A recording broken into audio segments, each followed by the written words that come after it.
Iowa Congressman Steve King is back on his home turf this weekend and fighting back against claims that he has defended white supremacy. The backlash erupting after an interview the congressman gave to the New York Times, questioning why terms like white nationalists and white supremacists were offensive. The comments led King's own party leaders to strip him of his committee assignments. At a town hall, the Iowa Republican continued to claim that he's not a racist. Here now is CNN's Sarah Seidner. First of all, the big subject that's before us all, that some might refer to as the elephant in the room, is the situation of a New York Times quote. A quote that his own party thought was so racist, they stripped Congressman Steve King of his congressional committee assignments.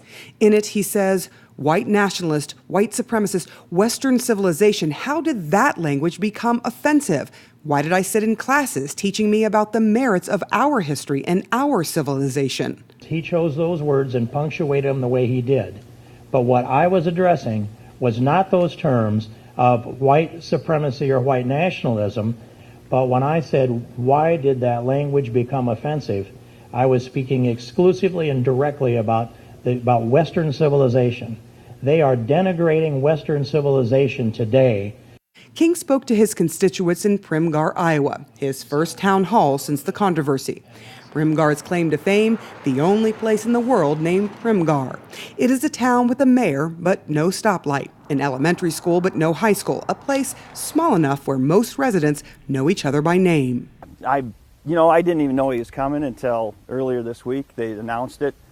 King gave his Twitter followers a 5-minute warning. I will be starting a potentially volatile town hall in Primgar, Iowa, he posted. He then walked into what turned out to be a very warm reception. Thank you. Wow. And we love your conservatism, and we pray that they never silence you. One adoring constituent praised him and said she is bothered by what she called reverse racism. King agreed and then pivots. And one of the things that I was bothered by when you had this problem was the reverse racism toward a white European man that founded this country.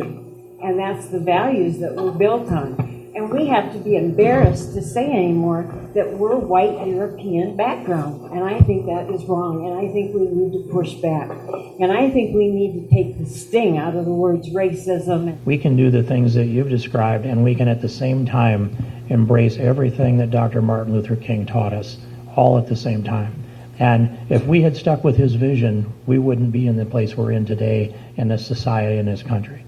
There were a few frustrations expressed, one constituent asking for help invigorating her small town's economy. What are you tangibly going to do, like in Congress? Fight for us, advocate for us?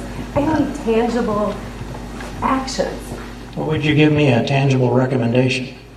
I don't know. I'm just so frustrated. Another gentleman asking how the congressman plans to help with the lack of visas for migrant workers to help work the farms. What are you doing to help the temporary ag worker program? Until we can secure our border, we aren't going to be able to have a constructive dialogue on the balance of this.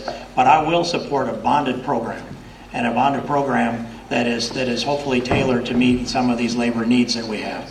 Not a single person asked about his prior racist comments. But when we asked what his constituents thought about his comments, we got an earful. Are you concerned that you have a congressman who is racist? I do have a congressman who's racist. I was concerned about it during the whole last election cycle. That's why I worked hard for his opponent, J.D. Skolton, because I know my congressman's a racist. He's a good Christian man. If he was a racist, I wouldn't be his friend. I'm not a racist. I have relatives, brother-in-laws, nieces, nephews that are black, okay? But you do realize that language, I have a friend that's black, I have a family member that's black, a lot of people see that as somebody who's trying to cover up racist beliefs.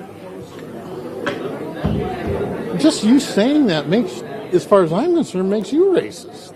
You thinking I'm a racist because I'm white? No, I'm just telling you that some of the language that you're using and some of the language that Congressman King has used. I think the language you're using is racist. Okay. what you were quoted. King didn't hang around to answer that question or any others from reporters. And when you talk about they in civilization making a problem, who do you mean by they? I've just got to go. I'm sorry, but let me close the door, please. Sarah Seidner, CNN, Grimgar, Iowa.